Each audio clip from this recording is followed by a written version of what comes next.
যেন যৌবন ফিরে পেল পুরাতন ব্রহ্মপুত্র নদ।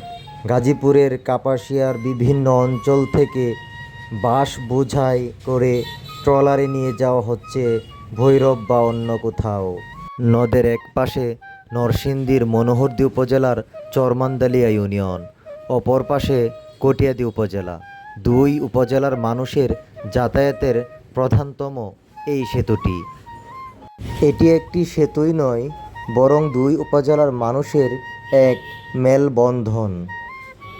একসময় এই নদীটি শুকিয়ে গিয়েছিল। পরবর্তীতে সেনাবাহিনীর তত্ত্বাবধানে এটি খনন করা হয়।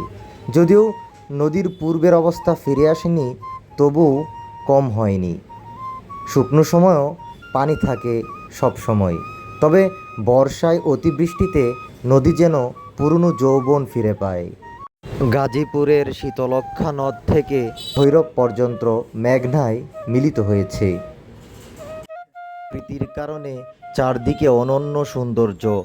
আঁকা বাঁকা পেরিয়ে এই নদের বিস্তৃতি বহুদূর। আশপাশের গ্রামীণ প্রকৃতি, গাছগাছালি এক অন্যরকম সৌন্দর্য দিয়েছে